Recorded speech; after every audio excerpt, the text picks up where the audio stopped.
बहुत कष्ट कर छोट बेलू माँ बापा बहुत कष्ट कर मामू माई समस्ते बहुत कष्ट करके मत आज ये आसी पहुँचे अंगनवाड़ी 20 जन खंड पिला अच्छा मोर नवेम्बर 20 मोर जॉइनिंग होता तो कई पिला मानक छाड़ू ना कि कहीं भी आसुना कि अंडा छोटा मत कहीं नहीं से कहते कि तुम कास्ट सेठी बोली सिविल कास्ट बोली से आम कहीं नबुनि कि आक्सेप्ट करूँ मो कहवा कथा ये कि समाज बहुत आगे आज अच्छी आम जदि यह धरी रही मुझे चाहूँगी केमती छोट रू बड़ होगापी गाँ लोकर सहायता नापी चाहूँगी किंतु से आज आम welcome back another video and समस्त नमस्कार। आई होप समस्ते खुशी आनंद थे आपण मैंने मो भावुँ आप जो वीडियो निमंत मुझे कहवाई जाऊँगी तो वीडियो मुझे बनवाई जाऊँगी से वीडियो बोधे आप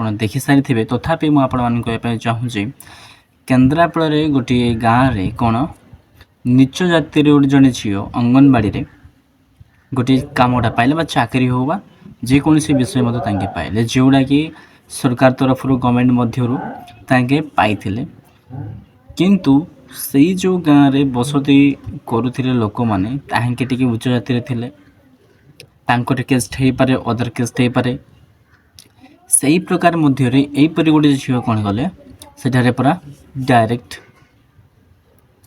अंगनवाड़ी होगी सेठारे जाइए पुणी देखिले जे से झील कौन नीच जाति हो से झील पाखु कई निजर पुओ को छाड़ूना निजर झील को पढ़ेवा निमंते छाड़ूना अंगनवाड़ी जो छोटे छोटे पिला माने जोड़ा नथिबे कि से अंगनवाड़ी जोटा पढ़ाई छाड़े बट सेठा से माने जावाई निजर बापा माँ कौन करते मना कर दौरान माने छुआ अछुआर भेदभाव माने एपर्यंत भाई यहाँ कौन सी 19 ना यहाँ कौन 18 ना यहाँ हूँ 2025 2026 मसीहा बाहरी आसला एवं से कौन छुआ अछुआ भेदभाव को लेकर लोक मैंने कौन पढ़ा पढ़ा जो आम स्टोरी विषय देखिए जब आम मैंने भावा गले किसी आपड़ कौन कॉलेज को जाऊँच कौन स्कूल को जाऊँच जनकर मास्टर होगा जड़े प्रोफेसर होगा जड़े टीचर होगा जड़े लेक्चर कौन तर जाति पचारुंट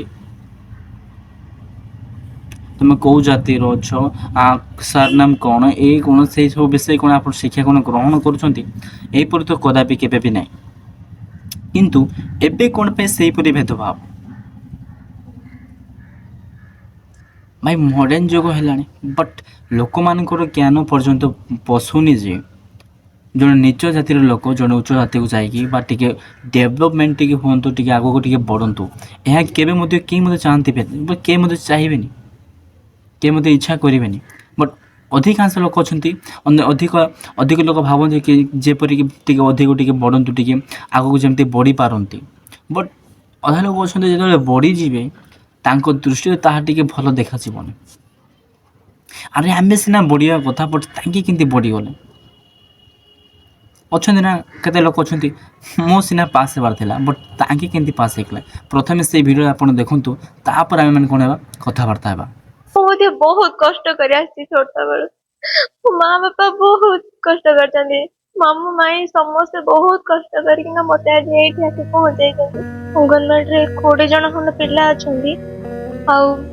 मोर नवेम्बर 20 मोर जॉइनिंग होता तो कई पिला मानक छाड़ू ना कि कहीं भी आसुना कि अंडा छोटा मत कहीं नहीं से कहते कि तुम कास्ट सेठी बोली सिविल कास्ट बोली से आम कहीं नबुनि कि आक्सेप्ट करूँ मो कहवा कथा ये कि समाज बहुत आगे आज अच्छी आम जदि यह धरी रही मुझे चाहूँगी केमती छोट रू बड़ होगापी गाँ लोकर सहायता नापी चाहूँगी किंतु से आज आम कास्ट ये बोली आउ कहीं भी पकई ना मु एका पकई मु एका पकई किंतु आउ कहीं पकई ना मो पर से माने विरोध कर चाहूँ कि माने आज आम कास्ट एठी न रहो आज आम पिला माने आम सेठी बहुत स्तर आज अच्छा किंतु चाकरी टे पाइबा हेले बहुत कष्ट कर मुझे बहुत कष्ट कर छोट बेलू माँ बापा बहुत कष्ट कर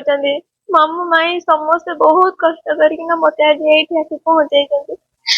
ତ ସେଥିପାଇଁ ମୁଁ ଏଇଟା ପକେଇଲି, ଯେହେତୁ ଆଉ କେହି ବି ପକେଇ ନାହାନ୍ତି ତଥାପି ମତେ ବିରୋଧ କରୁଛନ୍ତି ସମସ୍ତେ।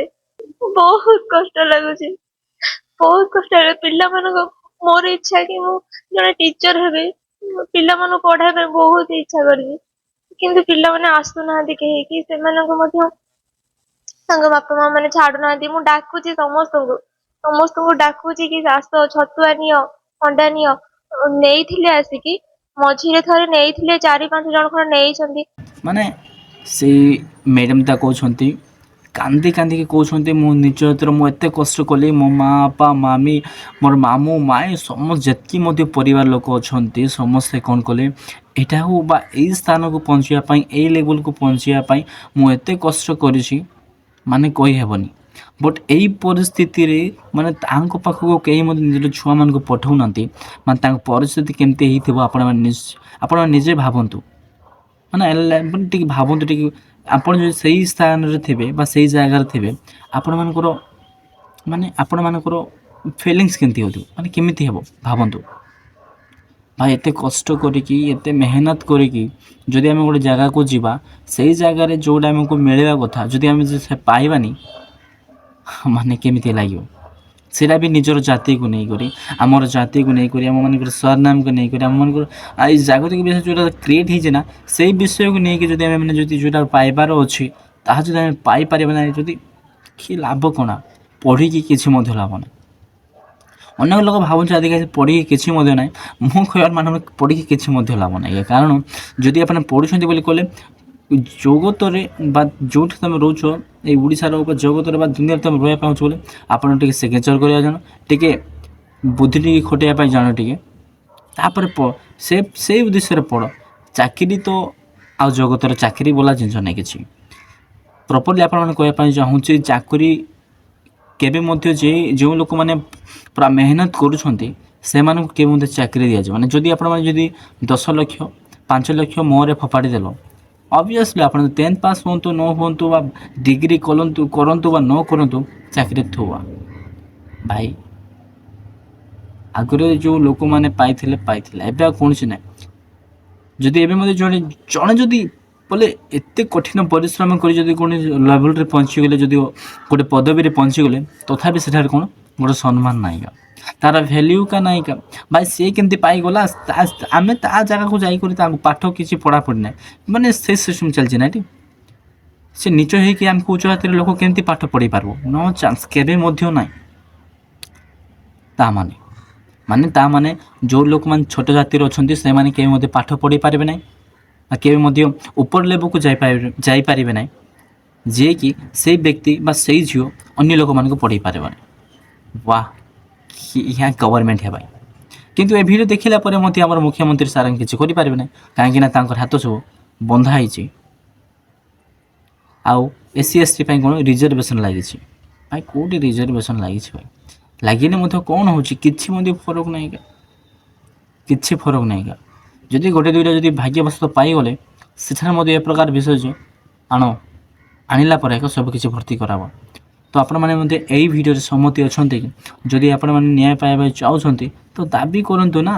ଏହିପରି ଚୁପଚାପ ହେଇକି ରହିଲି କେବେ ମଧ୍ୟ ଆପଣମାନେ ବା ମୁଁ କେମିତି ମୋ କଥା କହିବି, ତାହେଲେ ଭିଡ଼ିଓ 10 ମିନିଟ୍ 11 ମିନିଟ୍ ହେଇଯିବ। 2 ଥର 3 ଥର ଦେଇ ସାରିଣି, ବଟ୍ କିଛି ମଧ୍ୟ ହେଉନି କା। 2 ଥର 3 ଥର ପାସ୍ ହେଲା ମଧ୍ୟ କିଛି ମଧ୍ୟ ମାନେ ମୁଁ ଭାବିଲି ଯେ ଆଉ ଜବ୍ କରିବାର କିଛି ଲାଇକ୍ ନାହିଁ କା, କିଛି ନାହିଁ। ଯଦି ପଶିଲି ମଧ୍ୟ ପାସ୍ ହେଇଗଲି ମଧ୍ୟ ମୋ ପାଖରେ ଏଇଟା ନାହିଁ ନା, ମୁଁ ପହଞ୍ଚି ପାରିବି ନାହିଁ ସେ ଜାଗାକୁ। ତ ଆପଣମାନେ ସେ ଝିଅକୁ ଯଦି ଆପଣ ସପୋର୍ଟ କରୁଛନ୍ତି, ତାହେଲେ କମେଣ୍ଟରେ ଦିଲ୍ର ନିଶ୍ଚିତ ଭାବରେ ପଠାଇ ଦିଅନ୍ତୁ।